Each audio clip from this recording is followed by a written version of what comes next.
Hi guys, it's Jen with Cards Zen by Jen, and I posted a commissioned card that I made with kind of an African theme. I was asked to make a card for a girl that was graduating from nursing school. She just came over from Africa 2 years ago and is graduating here in December already. I was asked to use giraffe and zebra prints in the card. Well, this became a challenge because right now Stampin' Up! Does not have any giraffe or zebra prints in their DSP. So I decided I was going to make my own. Here's how I made that. I only used my ink, my paper, and my embossing folders. And no, I did not ink up my embossing folders for this. I'm going to show you how I did the giraffe first. So you can see the print here, the giraffe. It is raised because I did use my embossing folder. So what I did was I pulled my hammered metal embossing folder. This is a 3D embossing folder, so it is a little thicker than the old ones. This is still available right now in the annual catalog. I believe this is the second year that this has been available in the annual catalog, so I am not very optimistic that after the end of April 2022, you're still going to be able to get this. So if you want the hammered metal, it's extremely versatile. You can use it for, it looks like snake, it looks like hammered metal.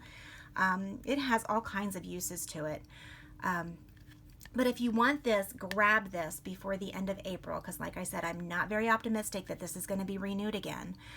I can tell you that this is one of my favorite embossing folders, and I'm not going to get rid of it. I will not sell it.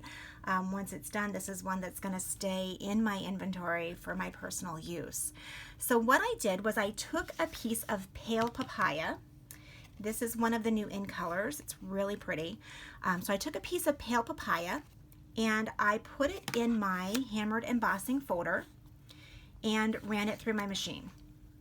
So once you do that, you have kind of the raised piece of this, and then if you turn it over, you have the indented piece of this. For the giraffe, we are going to use the raised piece of this. And all I did, it's so simple, it's almost like it's just not fair. So all I did was I took Cajun Craze, took my my ink, and this is all I did. This is really truly all I did. I just started inking it up. And I did this until I was happy with the results.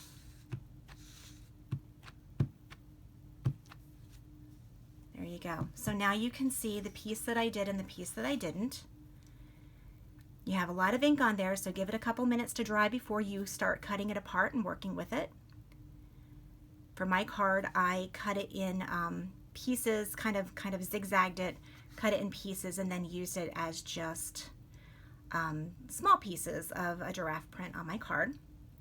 So now that we did that, look how easy that was. You can also do this in, I have seen pictures of giraffes in all different colors.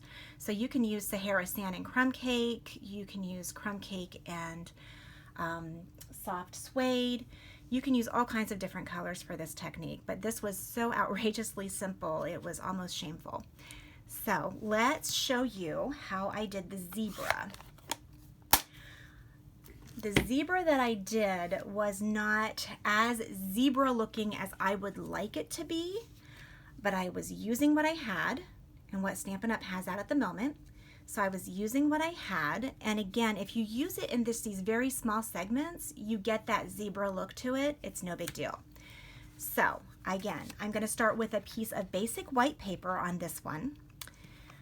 I'm using the Timber 3D embossing folder. You can see mine's a little marked up. I have inked this one up previously, so you can see it's still a little marked up. So you're going to put your basic white piece inside the Timber 3D embossing folder. When you do that, make sure that you put it either so that the grain goes across, or you can turn it so that the grain goes at kind of an angle. But don't put it so that the grain is going up and down. I've never seen a zebra with straight up and down lines on it. So let's keep it kind of going horizontal for you. So either do it straight across or do it kind of diagonal. When you run this through your embossing machine, do it 2 or 3 times. You want to make sure that those edges that are going to come up here for you, you want to make sure that they're really nice and defined for you. So we are going to use the side where the grain is up, because we're going to use the same technique with our black ink. We're going to use the Memento black ink. And if you don't have that grain popped up there, there's not going to be anything for the ink to get onto.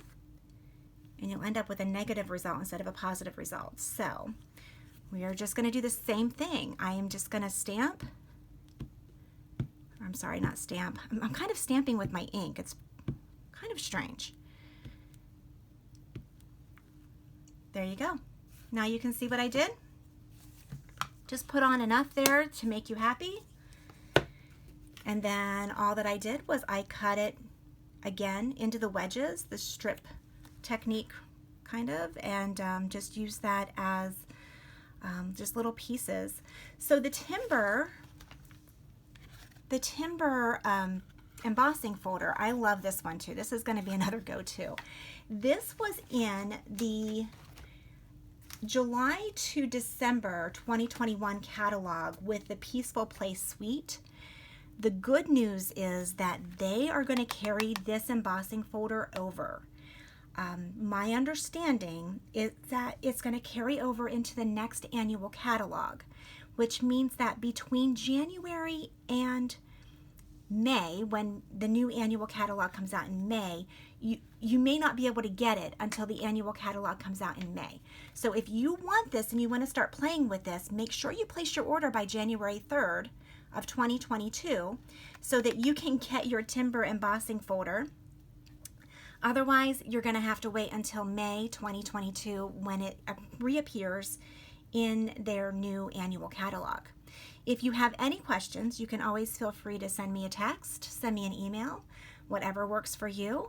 I hope that you have fun. Again, I love being challenged with these, having to think outside of the box to get the patterns and the look that I want. But I was really, really, really happy whenever I finished this card and it came out the way that I wanted it to come out. And my customer was extremely happy with it as well. So I hope you have fun with these techniques. I'd love to see what you do with them. So make sure that you send me a pic. Have a great day and happy stamping.